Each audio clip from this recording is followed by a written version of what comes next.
Okay, so in the 2025 NFL Draft, the Tennessee Titans finally did it. They got themselves a franchise quarterback in Cam Ward. So, go them, love that. But I hate to say it, Cam, you are not in a good situation. This team is not only one of the unfortunate few to never win a Super Bowl, and in recent years they haven't even been remotely competitive, but it has been a full 20 years since they've had elite quarterback play, and mismanagement of talent has been the name of the game over and over and over again. But the last man to do that for them was the former MVP of the league, Steve McNair. But since he left Tennessee following the 2005 season, it has been an absolute mess in Titans land to find a quarterback, and 20 years is a while. So let's just get right into it and figure out how every single Titans quarterback failed miserably after Steve McNair. Alright, Titans fans, this is a direct message to all 8 of you out there. You sure you're ready for this? Make sure your therapist number is on speed dial, alright? That's all I'm saying. But our journey begins in the mystical year of 2006, where the Tennessee Titans were now without their former league MVP, Steve McNair, for the first time in a decade. But luckily for the Titans, it seemed as if the rule of 2 was alive and well, as Steve McNair had been training as an apprentice in the shadows of the darkness itself. And that quarterback being trained was named Vince Young. McNair had taken the Texas phenom under his wing and really thought he had what it took to be a special player, because in college, he was special, and this was long before the long list of DWIs he racked up later on, okay? The dude was the most popular quarterback prospect in the world and was the best as well. Everyone knew who Vince Young was, so McNair loved him and wanted him in Tennessee, because his ass was going to be out of there for sure. But there was one issue. They probably weren't going to get the chance to take him. With the number 1 pick in the draft, the Houston Texans were probably going to be eyeing Vince Young, or at least it was reported that way, because most mock drafts had them taking their hometown hero at number 1, or the other guy who summoned the Flame God in college this year in Reggie Bush. But no, the Texans instead took Mario Williams, which in hindsight actually turned out to be the right pick, which meant the Tennessee Titans grabbed Vince Young at number 3. I wonder why he fell. Weird. Maybe it has something to do with his 6 out of fucking 50 on the Wonderlic test. I'm dead serious. That is the worst score ever, tied with a no-name quarterback and Frank Gore. Yes, he retook it and got a 16, which... good job, son. I'm proud of you. But I'm sorry, this is not a great sign. I understand that the Wonderlic test is far from an intelligence end-all be-all thing for quarterbacks, but with Vince Young taken by Tennessee, this was a double-edged dick, because at the same time, the Houston Texans missed out on Vince Young, and I really think he would have thrived in Houston, or at least I guarantee he would have done better than he did in Nashville. Houston's coaching staff had Gary Kubiak, Kyle Shanahan, Mike McDaniel, along with other forward-thinking coaches, and with Andre Johnson as one of the best receivers of the decade, this staff was able to mold Matt Schaub into a multiple-time Pro Bowler.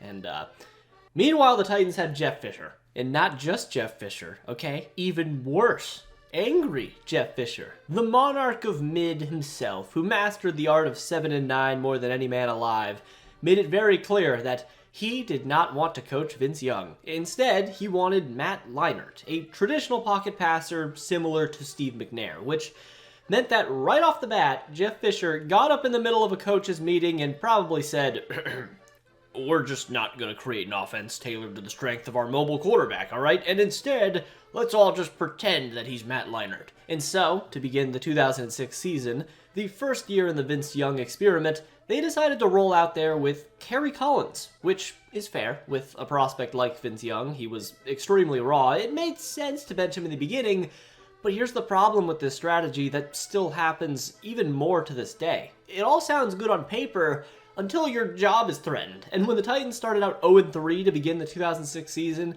Kerry Collins being the first quarterback to start after McNair was not looking like the answer. And now, it was Vince Young time. And the consensus at the time was he was getting taken out of the oven at a point where salmonella poisoning was still very much on the table. And yeah, the Vince Young era did not start out well. His first start was against Dallas, and they lost by 30, but he gradually got better and better as the year went on after a horrific start to his career with multiple sub-50 passer rating games. Vince Young started to take over after that, though, as the Titans reeled off 6 wins in a row, including a monster 24-point fourth quarter comeback after being down 21-0. And just by looking at his highlights, I mean, you can tell that the guy's got something in him. So, okay, awesome. By year's end, the Titans went 8-8. One win off of the holy number, but that's not too bad for starting out the year 0-5, right? And Vince Young showed a ton of potential. He wasn't a top 10 guy yet. I don't know what Bleacher Report was huffing back in the day with this one. They had fucking Derek Anderson above prime Peyton Manning, but whatever. Vince Young did solid enough for all that was going against him, too. Remember that this man basically had butt-fuck nothing around him talent-wise, and he had a historic rookie season given the circumstances, as he spent $15,000 fucking dollars in one sitting at Cheesecake Factory.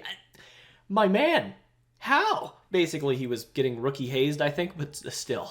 He made the cover of Madden, and all seemed well. The Tennessee Titans found their franchise quarterback, and all they had to do was build a solid supporting cast around him, but behind the curtains, the pot began to boil. It wasn't boiling over quite yet, we'll get there, but someone turned it on, and the guy who turned on Vince Young was Jeff Fisher. Yeehaw! Alright, well, Jeff Fisher and Vince Young already didn't get along, that's been established from the beginning, but after just one season together, Vince said, you know what? I'm done. I hate living here. This mustache dick shit keeps telling me to do all this boring stuff instead of play my brand of football, and I'm simply not having fun. And reports came out that Vince Young seriously thought about retiring. But according to him, that was kind of blown out of proportion, and he wasn't really thinking about it. Surely not. Surely this says absolutely nothing about his mental degradation overall, because he did have all the tools, but in the end, his mental was just never there. I don't know if he put in the work or not in the offseason, but it definitely did not show up in 2007, as he threw more passes from last year, had less touchdowns and more picks, and missed some time due to injury, but that wasn't an excuse.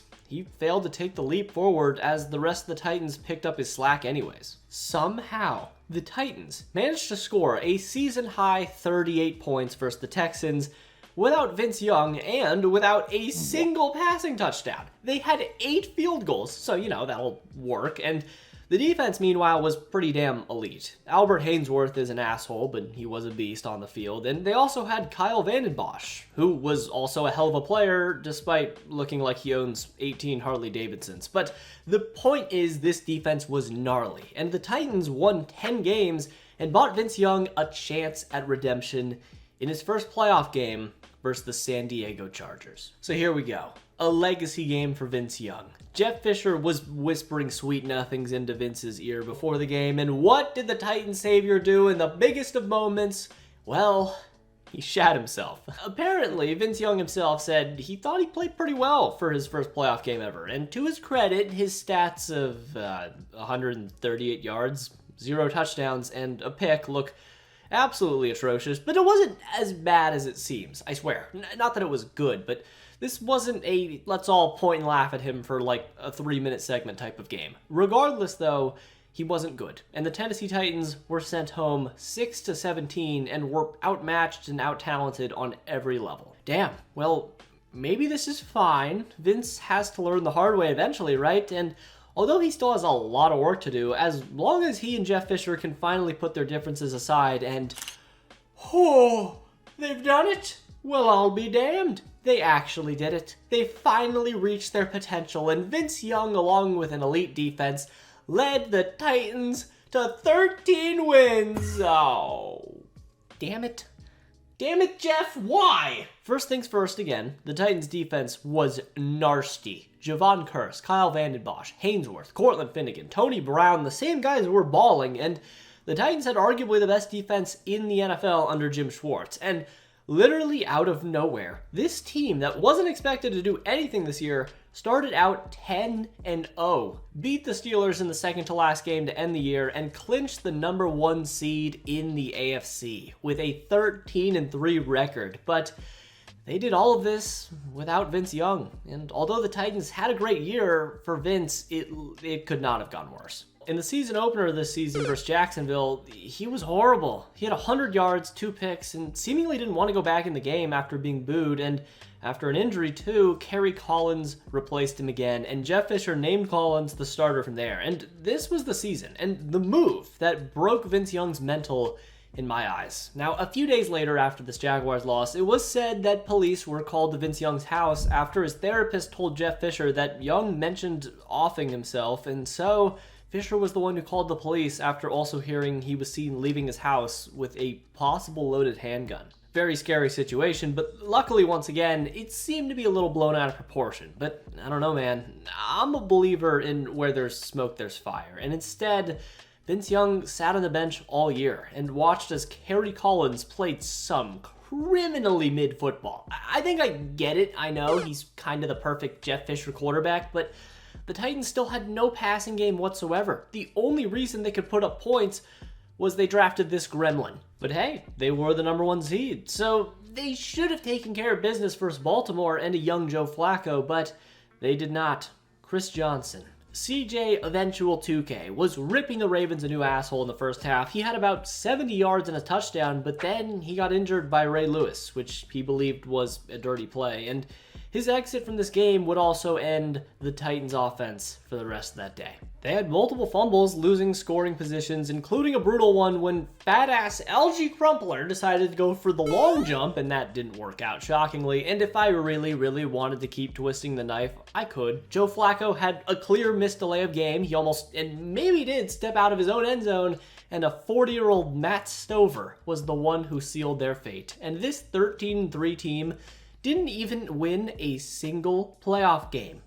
Fucking Titans tradition, huh? Sadly, it looked like the Titans quarterback situation was untenable at this point. Kerry Collins was once again named the starting quarterback. I could not tell you why. Jeff Fisher was just working his ass off to try and destroy Vince Young, and he was doing an absolutely flawless job. But the 2009 season was one of the worst years the Titans have ever had, or at least in the beginning. Remember, this was a team that just went 10-0 a few months prior, but to start 09, they went 0-6, including a not 1, not 2, not 3, not 4, not 5, not 6, not 7, not 8, not 9, but a near 10 touchdown massacre loss to the New England Patriots. They lost by near fucking 60 points. By game's end, Kerry Collins completed one of the worst games a quarterback will ever play in the history of this sport, or at least the biggest contrast between quarterbacks, because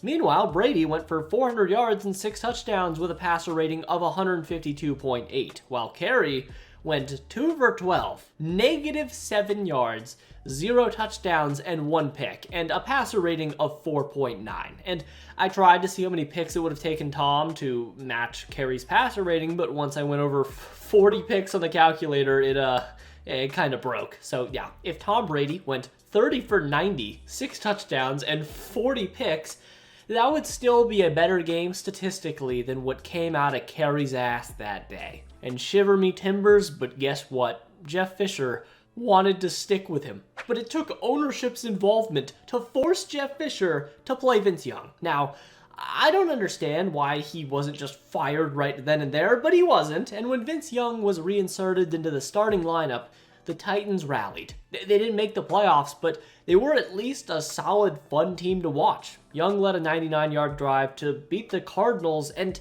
Titans fans at least got to watch one of the greatest running back seasons of all time as Chris Johnson went for 2,000 yards, averaging 125 on the ground. So the Titans missed the playoffs at 8-8, but this was huge for Vince Young's development. He finished the season with a passer rating of 82.8, and do not let Peyton Manning and Patrick Mahomes and Lamar Jackson desensitize you from the fact that that's pretty solid. And there was zero reason that the 38-year-old Kerry Collins should ever play over Vince Young ever again. And finally, he was named the starter. And in 2010, the Titans had a perfect start to the season. Vince Young, in week 1, went for 2 touchdowns and had a passer rating of 142.8, while CJ went for 140 himself versus... But then, 1 week later, Jeffrey Fisherman wanted to put an end to it all versus the Pittsburgh Steelers. 1 week later, mind you, we're in week 2.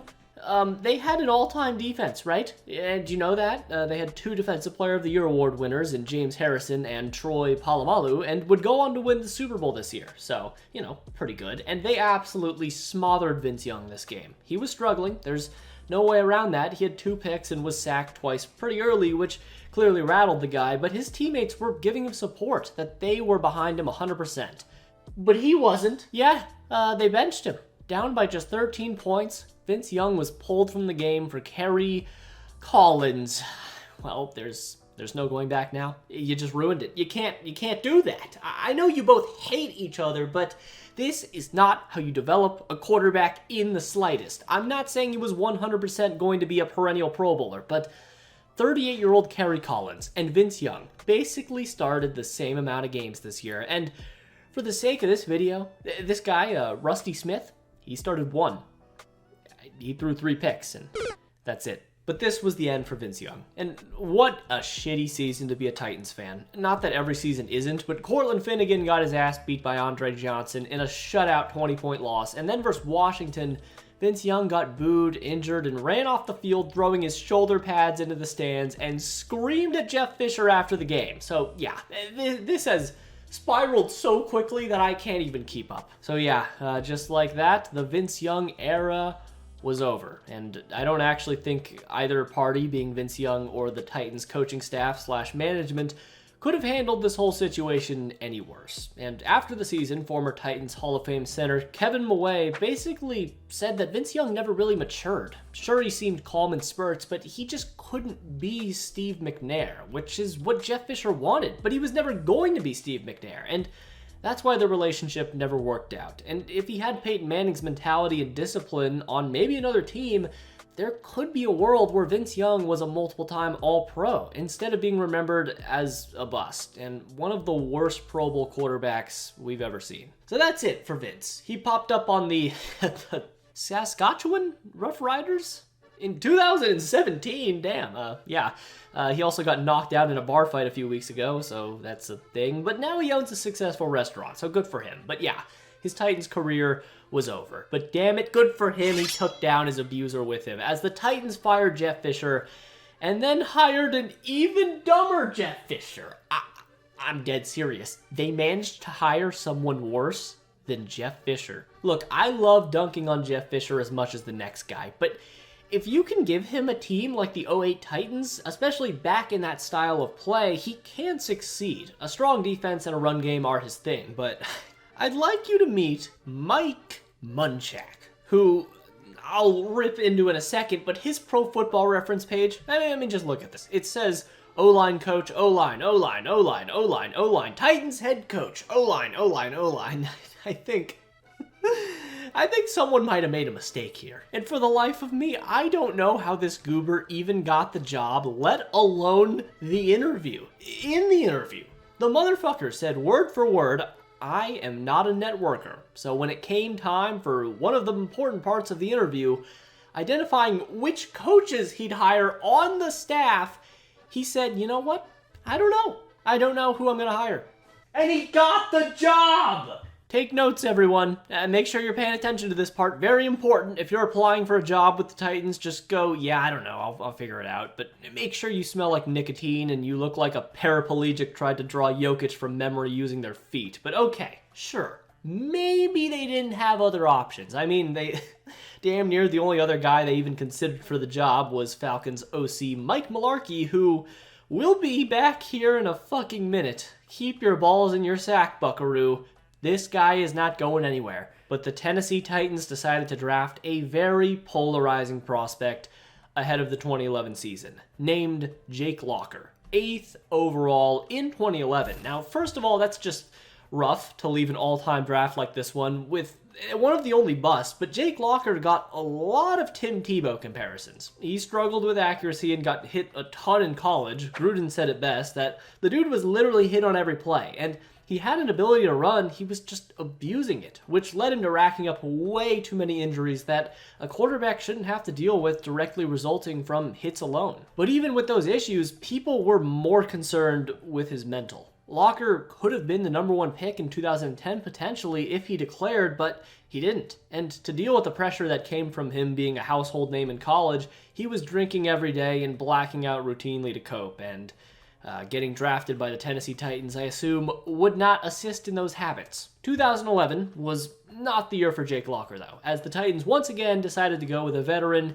in old-ass Matt Hasselbeck, who actually did okay. The Titans went 9-7 and lost to the fucking winless Colts to miss the playoffs, so good, but that doesn't matter. I mean, it's not like the Titans were going to make any noise in the playoffs, but how did Jake Locker do? Well, on the surface, in the little playing time he had, it seemed like he did well. The stats say he had 4 touchdowns with no picks, but that's a bit misleading because a lot of those stats came in garbage time and in situations where the defense was kind of just in prevent. And in his only real action versus the Saints, he was pretty inaccurate in a loss, but that's fine. As long as he's ready for 2012, all should be well. And Matt Hasselbeck, a great mentor too, ended up taking him to a conference where Lecrae, a Christian rapper, gave a speech and opened up his mind, and now he was losing interest in football. Huh? Okay, well, let's just pretend that didn't happen. Surely it's nothing. And the 2012 offseason for Tennessee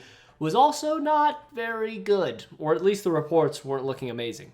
Kenny Britt, their best receiver, which is not saying much, got a DUI on a military base, while at the same time, there were murmurings during training camp that Matt Hasselbeck was still outplaying Jake Locker. But if the switch wasn't made now, then the fans would riot. And so the team turned over to Jake Locker to see if he could become a worthy successor to Steve McNair. Might have separated his left shoulder, said he should be okay next week for San Diego, but this was just ugly all around. Well, shit. Week 1, Locker goes down with an injury. So just like that, healthy Jake Locker was probably out of the equation and was definitely out of the picture when just a few weeks later, after toughing it out and playing through the injury, Locker re-injured the shoulder and was now forced to miss significant time. So the 2012 season was just another lost year, but things were not heading in the right direction still. It seemed like everyone that was not a Jake Locker fan was going to be proven right. Turns out, he was injury prone, and he wasn't accurate still. And while Locker looked like he was going to be a perennial backup, the rest of the team declined. The defense was quite literally the worst in the league in 2012, and Chris Johnson was on the sharp decline. This was once again a very, very, very rough time to be a Titans fan. So the hype was real in 2013 is what I'm trying to say. They had Ryan Fitzpatrick. And that's kind of it. This team was so fucking bad. It's too easy to make fun of them. You get it at this point. Jake Locker comes out to start the season looking pretty okay, and then boom, injury. Fitzpatrick comes in and shockingly is not the savior either. Locker comes back, and then boom, out for the year. Titans miss the playoffs. Who could have guessed it? But hold on. I gotta talk about this 2014 Titans team just a little bit more. Okay, hold on, Titans fans. You are not getting off this easy for watching this sentient abomination of ooze, also known as the 2014 Tennessee Titans. So let's meet the other quarterbacks, because remember, this is a quarterback video, and this 2014 Titans room had Jake Locker and old man and Charlie Whitehurst, who started 5 games, and then 6 games from Zach Mettenberger, whose name I only remember because he faked his piss test at the combine and got punched by a random at a bar in Alabama and was damn near knocked out cold. So good. Yeah, that sounds like a solid quarterback room. And the 2014 Titans also won 2 games under new head coach Ken Whisenhunt. And this team had no hope. Titans fans were watching an offense where their best quarterback-wide receiver combo was Charlie Whitehurst to Justin Hunter.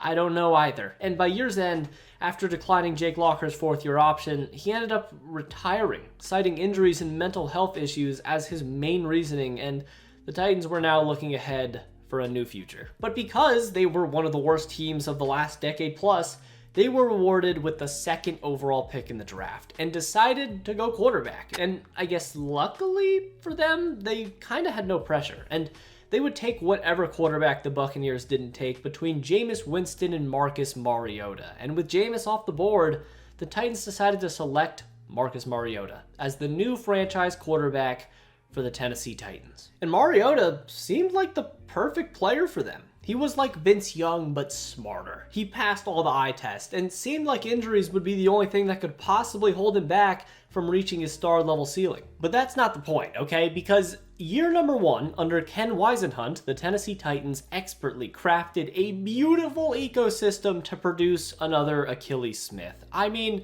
their offense was fucking stupid. Once they fired Ken after a few games, because that's what good organizations do if you weren't aware, they fired their head coach after spending the offseason teaching a rookie quarterback, but once he was canned, under-promoted tight ends coach Mike Mularkey, remember him, the Titans developed a brand of football they called Exotic Smash Mouth. And stay with me, Titans fans, you know, it actually wasn't the worst thing ever. In 2015, the Titans were kind of one of the worst offenses in the league, with their leading rusher being Antonio Andrews, and the only other notable thing to happen was Zach Mettenberger getting strip-sacked down 34-0 by J.J. Watt, and he even tried to start a beef with him, but J.J. literally could not have cared less. But he showed flashes.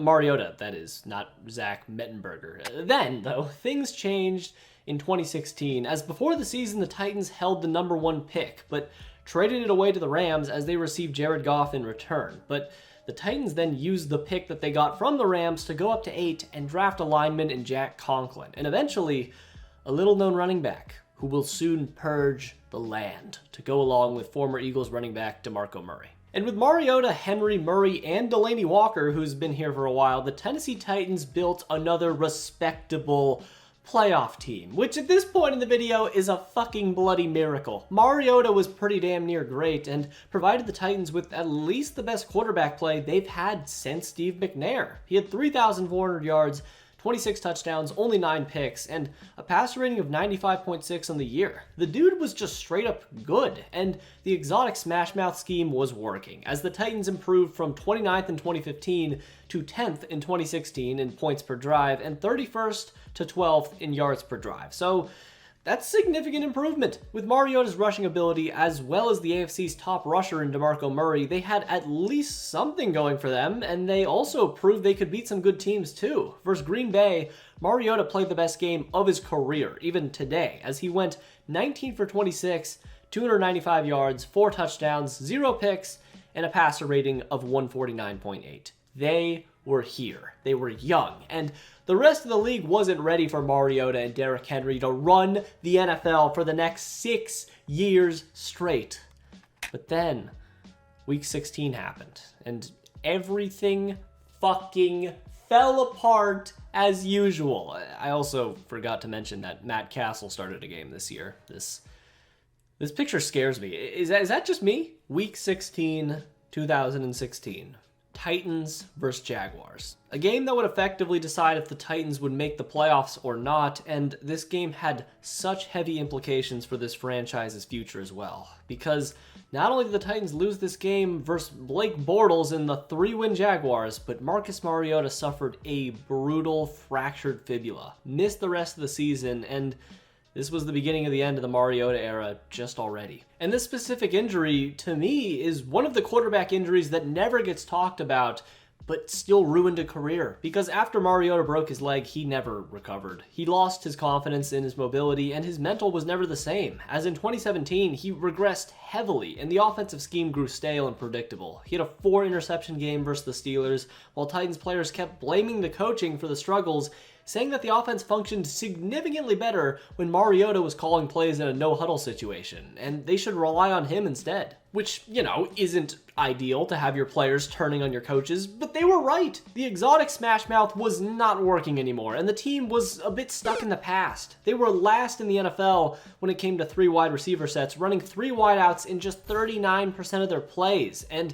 although the team went 9-7, they actually made the playoffs, which triggered one of the weirdest situations that have ever occurred. And no, I'm not talking about the Mariota to Mariota touchdown catch versus the Chiefs. That was cool, but no, what I'm interested in is something else. So, Titans fans weren't exactly thrilled about making the postseason. This team was not good, and the fear was that they managed to get into the playoffs, meaning that Mike Mularkey would stick around, which was not good at all. And then, when they won their playoff game versus the Chiefs in the wild card, which basically birthed Patrick Mahomes, which is also irrelevant, this meant the Titans were probably going to stick with Mularkey instead of reportedly heavily pursuing Patriots offensive coordinator Josh McDaniels for their head coaching job. So they missed out on McDaniels, which obviously ended up being a huge positive, but then, after getting thoroughly power washed by the Patriots and McDaniels, they fired Mularkey. Anyways, which meant that this crazy-ass sequence led to the Titans basically accidentally missing out on McDaniels, which, he decided to stay in New England anyways, and they got Mike Vrabel instead, who was delivered a box of human remains and told to bring back Marcus Mariota from the dead. But the 2018 Titans, once again, kinda were never a threat. Derrick Henry took another step forward in his development. Corey Davis had his moments, but this was not a team to be feared. And Marcus Mariota, sadly, was not very good again. Efficient, yes, but underwhelming, as the Titans finished their third straight 9-7 season, this time missing the playoffs after Blaine Gabbert couldn't close out a game versus the Colts, because of course he couldn't. I wonder where Mariota was in that ever-important game, huh? Surely he's just soft, right? Well, it turns out he played through so many more injuries than the public thought. After recovering from the foot injury the year prior, he played through a cracked vertebrae, another tear in his foot, a strained oblique, broken ribs, and a sprained shoulder joint. I don't know if it's terrible luck or the Titans have the worst medical staff in the... second worst medical staff in the league. And it's funny? By this point in 2018, Andrew Luck, who, another injury-prone quarterback who plays in this division, was 11-0 versus the Titans. Dude did not lose to them a single time, and this would be his last year in the league, so, kind of rough. So now, here we are going into 2019. The Titans quarterback situation was getting murky as they signed Ryan Tannehill, but whatever, who cares, right? It's just this team needed someone special, and it was not going to be Mariota, and it was not going to be Tannehill. But honestly, in retrospect, the 2019 Titans season was eerily similar to the 2008 season, because this team was absolutely carried by one man, Derrick motherfucking Henry. Damn, he was nice this season. But to keep focuses on the quarterback situation, because I already have a whole video on Derrick Henry, Marcus Mariota saw the end of his time in Tennessee this season. Just a few weeks into the year, Vrabel made the decision to bench Mariota in favor of Ryan Tannehill after poor play, and unfortunately for Mariota, but fortunately for the Titans, he was really good. It's weird though.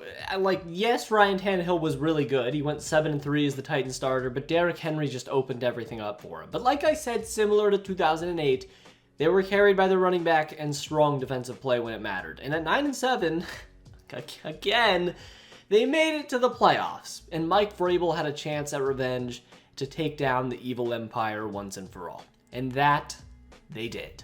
King Henry XVIII slaughtered the men set before him, banishing Thomas to Florida permanently. And then one round later, the Titans defense bottled up Lamar Jackson and the Ravens as they made the AFC Championship and won 2 playoff games in the same playoff run for the first time since 2003. But through all of these upsets, Ryan Tannehill should be celebrated, is what I would say, but this is why it sucks. Because if Marcus Mariota never got injured back in 2016 and kept improving from there, he easily could have quarterbacked this team probably better than Ryan Tannehill did. It's not that Tannehill was bad, it's just that he didn't have to really do anything. In their 2 playoff wins, he averaged 80 passing yards a game. They literally just handed it off 40 times a game and let the defense do the rest. And against the Chiefs, that's not going to get it done. And the Titans' magical season ended at the hands of Patrick Mahomes. Or, I guess, the legs. So now the Titans were in a weird situation. Obviously, they were going to lock up Derrick Henry, but here's why being a small market team sucks.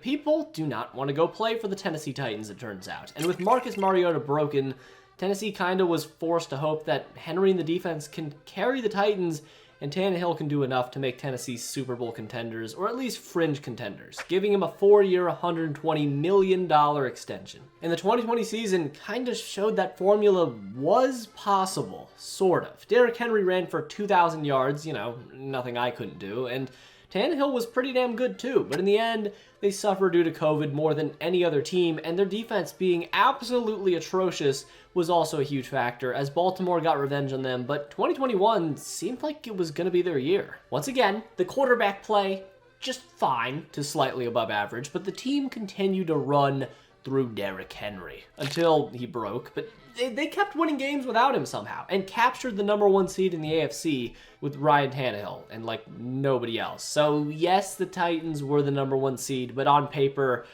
people weren't really scared of them. And in the divisional round, as the #1 seed, they got embarrassed by the 6-year-old Bengals. Ryan Tannehill was hot shit, and despite the Titans defense actually showing up, sacking Joe Burrow 9 times, with Derrick Henry not back to full health, Ryan Tannehill absolutely panicked with too much on his plate. He threw 3 picks, and the Titans knew on that day that they were not winning shit with Ryan Tannehill in the backfield. And so began the slow decline of the Mike Vrabel era. Fortunately, his dick was safe from being chopped off, but that's about the only positive from here. That and Derrick Henry. At least they tried to replace Tannehill with Malik Willis, who I really liked, but it just didn't work out in Tennessee at least. And they brought in Josh Dobbs, who sadly could not take down Jacksonville to end 2022, and 2023 was even worse. The team was just straight up bad. Ryan Tannehill was done. Derrick Henry was starting to regress, and the team had nothing. They had one hope though, one.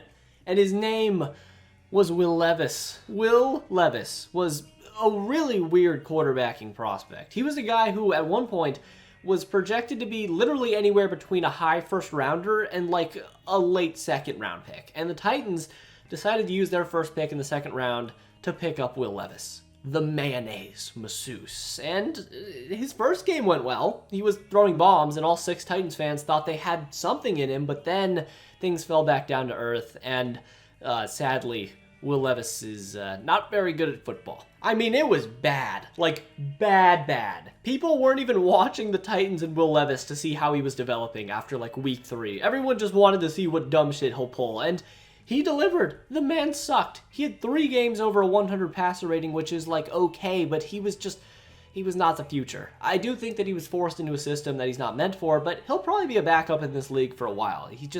He was not worth the early second. And along with Levis, Mason Rudolph got some run, so there you go. That's it. That's every Titans quarterback that has started since Steve McNair, except one. In the 2025 NFL Draft, the Tennessee Titans used their first overall pick on Cam Ward, and we're going to see if he has what it takes to be the franchise guy in Tennessee. And I do see the vision, because what the Titans need is a new culture. That's what succeeded so well with Vrabel. And with a new stadium coming soon, all I'll say is eventually Cam's going to look nice in those Oiler throwbacks. But as it's looking now, Will Levis will most likely start out the season, but after a few bad picks and when the head coach Brian Callahan's job security is up in the air, Cam Ward will come in, and let's just hope that the Titans have learned something from Young, Locker, and Mariota, and that finally they do the correct thing with Ward, and maybe, just maybe, he can bring the Titans their very first